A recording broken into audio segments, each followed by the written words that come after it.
नमस्कार दोस्तों। The लिशियम platform पर आप सभी का स्वागत है। और हम लोग अभी हाल में जितने भी हमारे उत्तर आधुनिक जो सिद्धांतकार हैं हम उनको पढ़ रहे थे। तो हमने उत्तर आधुनिक सिद्धांतकारों पर चर्चा कर ली थी।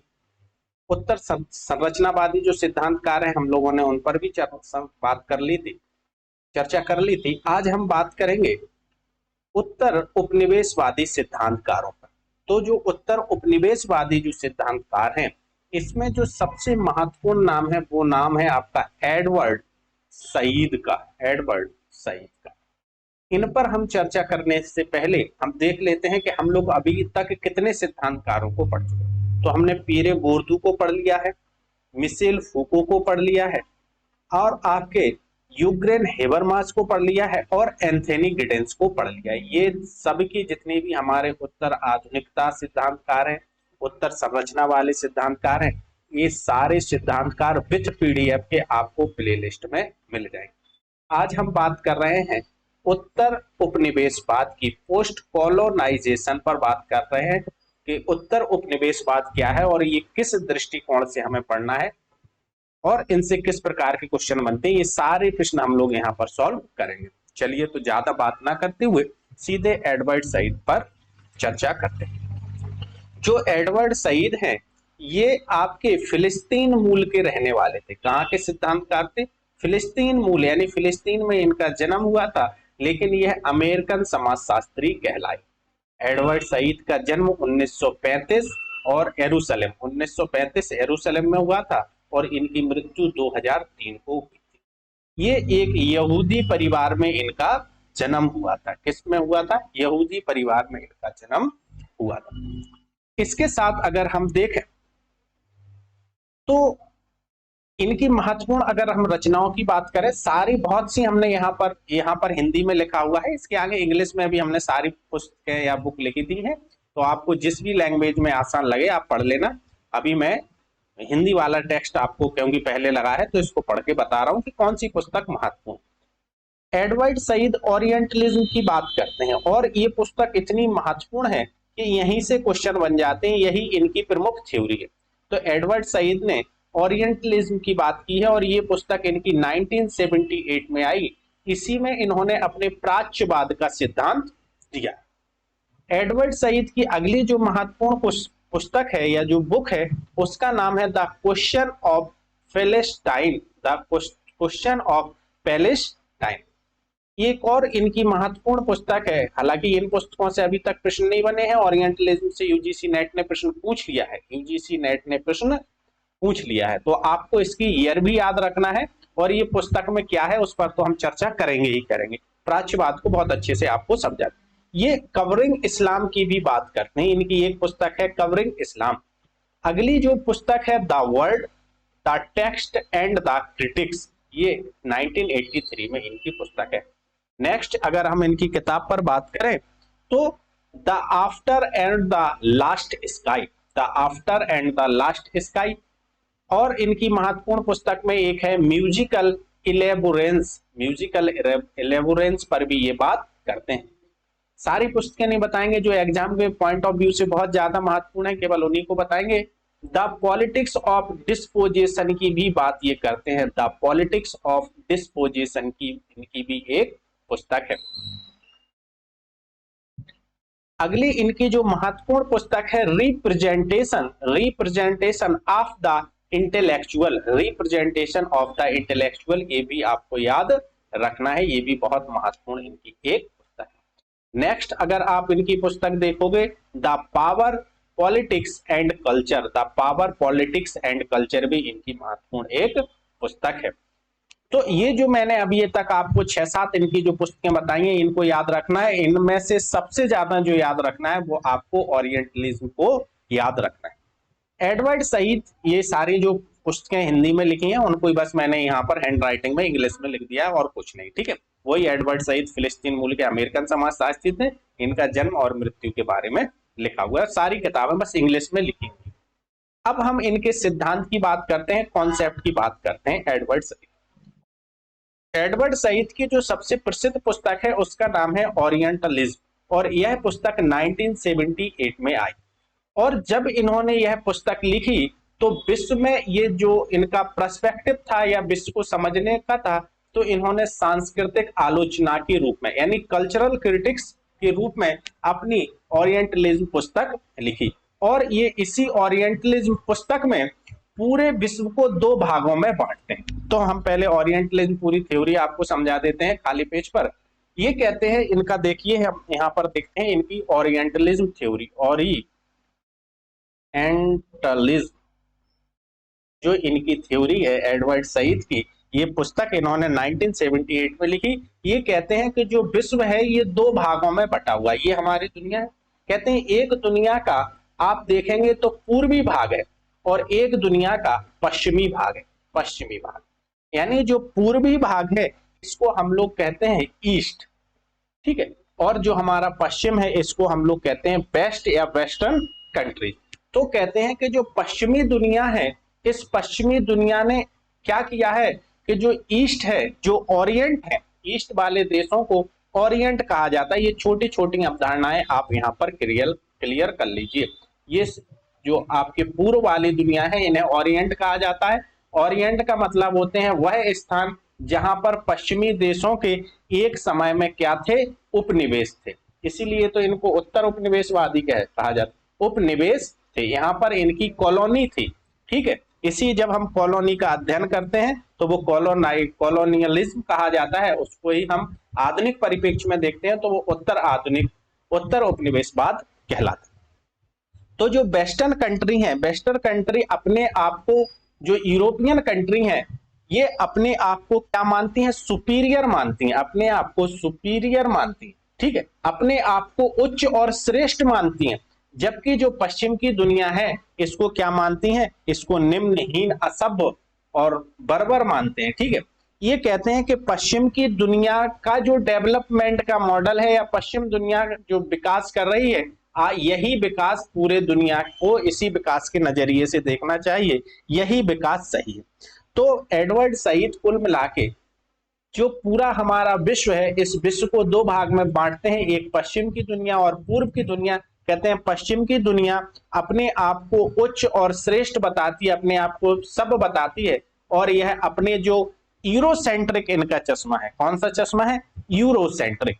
कहते हैं जो यूरोसेंट्रिक इनका चश्मा है, इसी से ये संपूर्ण विश्व को देखने का काम करते हैं। अब हम यहाँ पर देखते हैं कि यूरोसेंट्रिज्म क्या है। इसको हम लोग कहते हैं यूरोसेंट्रिज्म।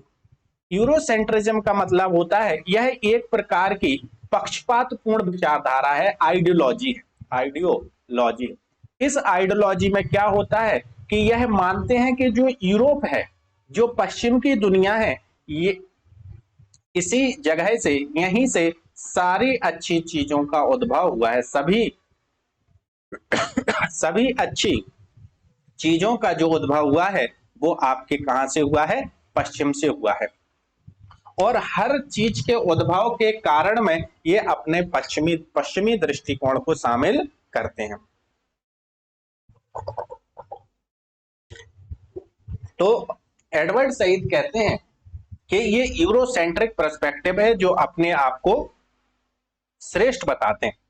अब दोस्तों यहाँ पर आपको ये चीज याद रखना है, जो यूरोसेंट्रिक है, यूरोपीय जो लेखक है या यूरोपीय जो दृष्टिकोण है, ये कहते हैं कि जो हमारी डेमोक्रेटिक व्यवस्था है, जो लोकतांत्रिक व्यवस्था है, इसका जन्म कहाँ हुआ है, यूरोप में हुआ है, और यूरोप से ही ये हर जगह फैली हुई है।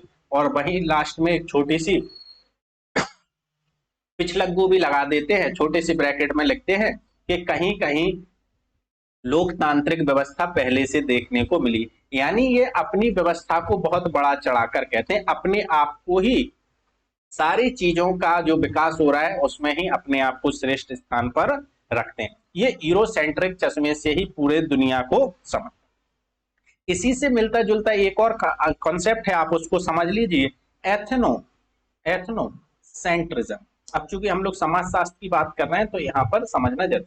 एथनोसेंट्रिज्म ये समनर का कॉन्सेप्ट है। किसका है, समनर। समनर ने 1906 में एक अपनी पुस्तक लेके आए थे, द फोक पेज,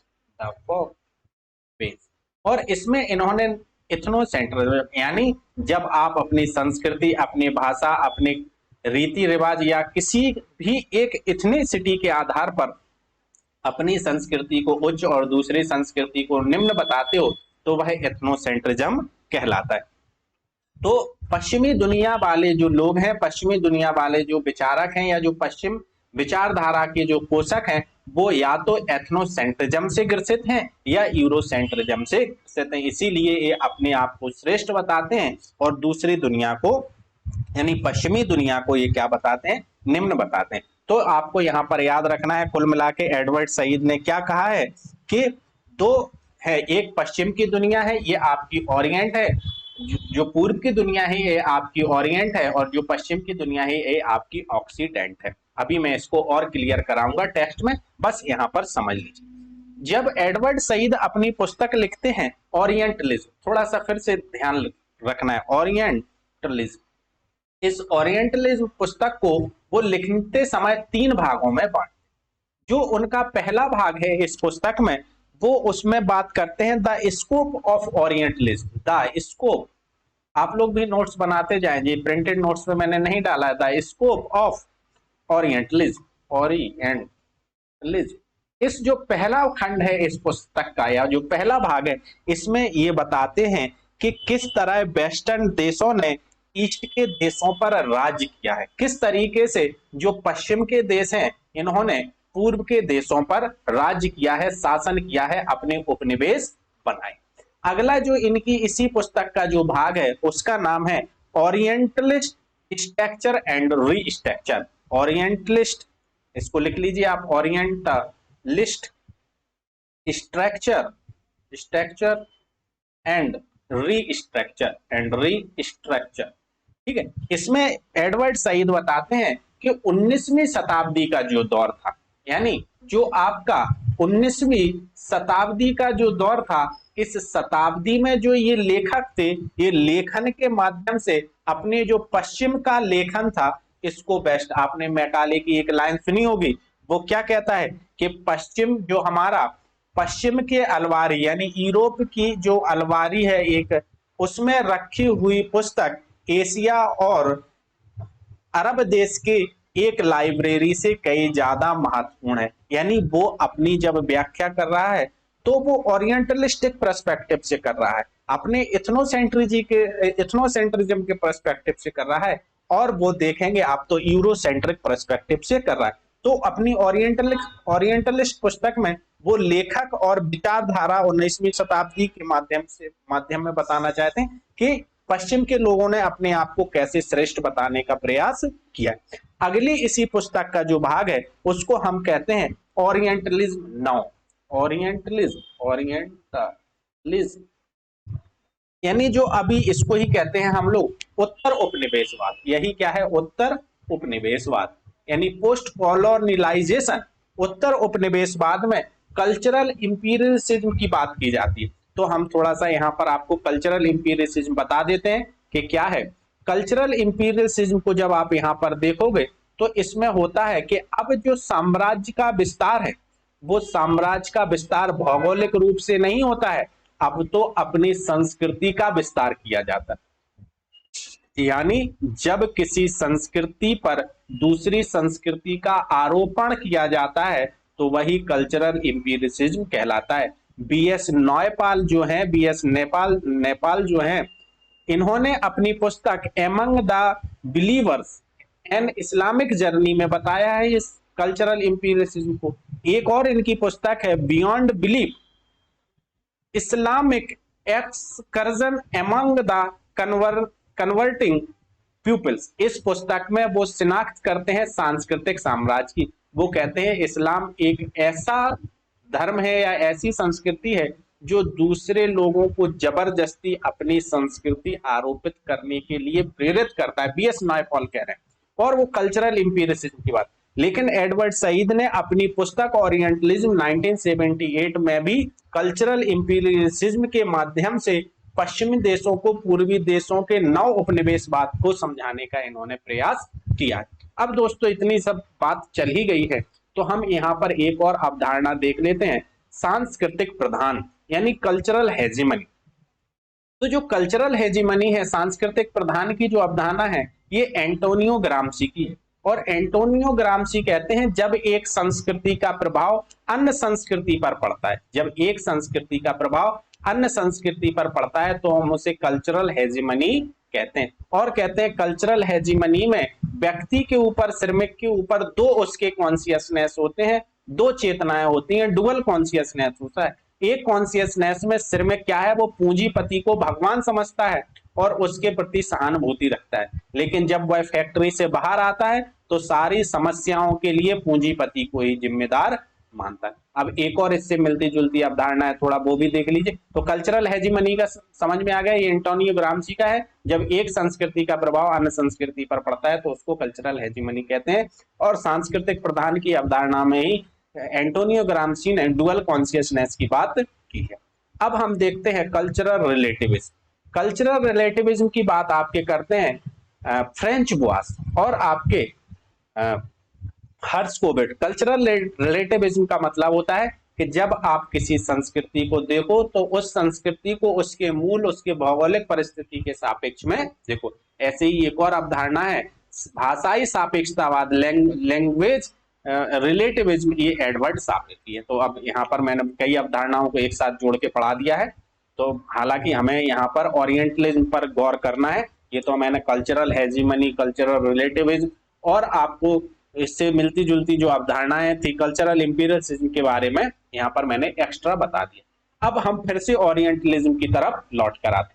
तो जो ओरिएंटलिज्म है, इस ओरिएंटलिज्म की बात जो है वो एडवर्ड सईद कब करते हैं, तो आपको याद रखना है कि एडवर्ड सईद ने 1978 में की और पूरे विश्व को इन्होंने दो तरीके से बांटा है कि कहा है एक विश्व हमारा पूर्व का है जिसको पश्चिम वाले असभ्य मानते हैं, और एक हमारा पश्चिम का है जिसको ये लोग यूरोसेंट्रिक नजरिए से देखते हैं और अपने आप को सब मानते हैं। ये जो ओरिएंट है, ये लोग कैसे हैं, असभ्य हैं, पिछड़े हैं, अशिक्षित हैं, कभी कभी खतरनाक भी हैं।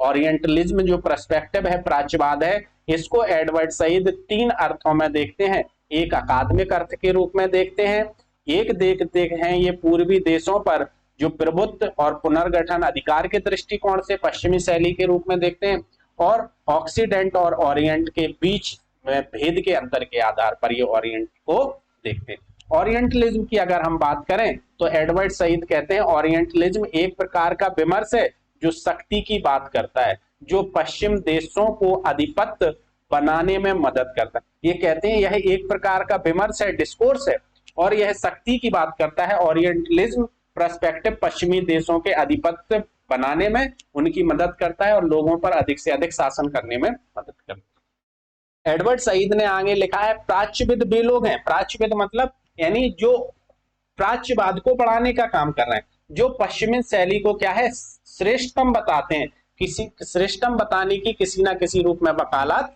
करते रहते हैं। वे कहते हैं कि ये जो साम्राज्यवादी सत्ता का शतरंज है, ये प्राच्यविद उसी का हिस्सा है। यानी प्राच्यविद मतलब जो वेस्टर्न की संस्कृति को उच्च बताने का काम कर रहे हैं। एडवर्ड सईद ने प्राच्यवाद को भेदभाव की विचारधारा के आधार पर समझाने का प्रयास किया है। आगे एडवर्ड सईद कहते हैं इस प्राच्यवाद को कहते हैं कि अगर आप इस प्राच्यवाद से निजात पाना चाहते हो, मुक्ति पाना चाहते हो, तो आप जो प्राच्यवाद से प्रेरित साहित्य है, जो दर्शन है, आपको उसको क्या करना पड़ेगा, उसको नकारना पड़ेगा, उसके नकाब को उतार कर फेंकना पड़ेगा। वो नकाब पहने हुए आपको समझना पड़ेगा। कहते हैं ये जो पश्चिम दुनिया के जो राइटर हैं, इन्होंने जानबूझकर पूर्व की दुनिया को क्या बताया, हिंसक बताया, सामूहिक हिंसक बताया है, और इन्हें इस तरीके से प्रदर्शित किया है, इनकी छवि को बिगाड़ने का पूरा काम किया है। ठीक है, इन्होंने खासकर गल्फ कंट्रीज पर ज्यादा फोकस किया था। कहते हैं ये जो पश्चिम की दुनिया के जो ऑक्सीडेंट देश हैं, ये पश्चिमी उपभोक्ता एक अल्पसंख्यक से संबंधित रखते थे। कहते हैं ये भौतिक रूप से भले ही अल्पसंख्यक हैं पश्चिम के लोग, यानी जो पश्चिम दुनिया के जो देश हैं वो उनमें बहुत ही अल्पसंख्यक हैं उपभोक्तावाद की दृष्टि से, लेकिन वो अधिकतम साधनों पर स्वामित्व बनाए रखते हैं और कहते हैं कि हम इसके अधिकार हैं, क्योंकि वो अपने इसके अधिकार की बात करते हैं। ठीक है, और वो इस प्रकार से उन्होंने एक विशेष प्रकार का विमर्श आपके सामने प्रस्तुत कर दिया है कि आपने उनकी संस्कृति को ही उच्च मान लिया। आज देखो हमारे पढ़ने का तरीका, रहने का तरीका, हमारी संस्कृति, विवाह, सब तरीके कैसे हैं, पश्चिम की दुनिया से प्रेरित है। तो वो कहते हैं जो भौतिक रूप से साम्राज्यवाद था, उस साम्राज्यवाद का अब विलय हो चुका है, अब नव साम्राज्यवाद स्थापित हो गया है, जिसे उन्होंने उत्तर उपनिवेशवाद की संज्ञा दी है। तो हमें लगता है आपको ये समझ में आ रहा होगा कि एडवर्ड सईद के माध्यम से हम आपको क्या बताना चाहते हैं।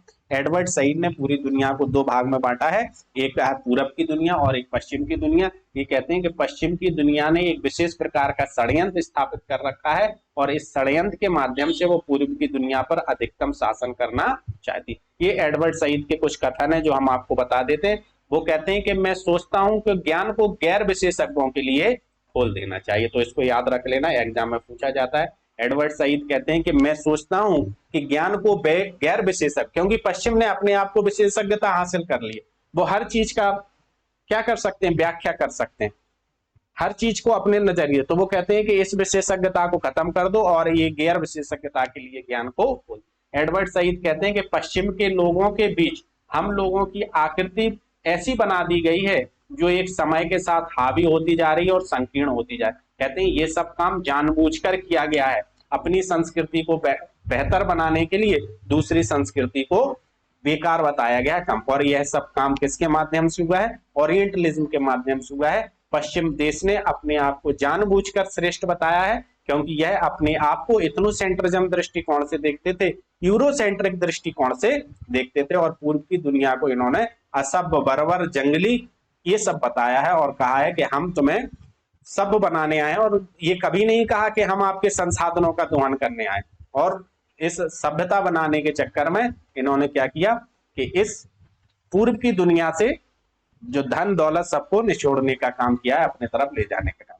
तो हमें लगता है आपको ओरिएंटलिज्म का जो पर्सपेक्टिव है वो सब समझ में आ गया होगा। अब हम आपसे बहुत जल्दी मैनुअल कैसल्स के साथ मिलेंगे, और फिर हमारे इसके बाद मैनुअल कैसल्स के साथ आप देखेंगे तो ये पूरे छठमों सिंह जितने भी हमारे 6 थिंकर थे ये पूरे हो जाएंगे, 1 2 3 4 5 6 पूरे हो जाएंगे, क्योंकि आज हमने एडवर्ड सईद को भी पढ़ लिया। अगर दोस्तों आप हमारे ऑफलाइन बैच से जुड़ना चाहते हैं तो इस नंबर पर आप हमसे संपर्क करें 7905663628, क्योंकि हम आपको गूगल मीट के माध्यम से भी यूजीसी नेट असिस्टेंट प्रोफेसर की तैयारी करवाते हैं। ठीक है, और अगर आपको इसकी पीडीएफ लेना है तो आप हमारे एक तो टेलीग्राम चैनल से जुड़ सकते हैं या फिर हमसे व्हाट्सएप पर भी ले सकते हैं, व्हाट्सएप पर भी आप जुड़ सकते हैं। चलिए अब नेक्स्ट वीडियो के साथ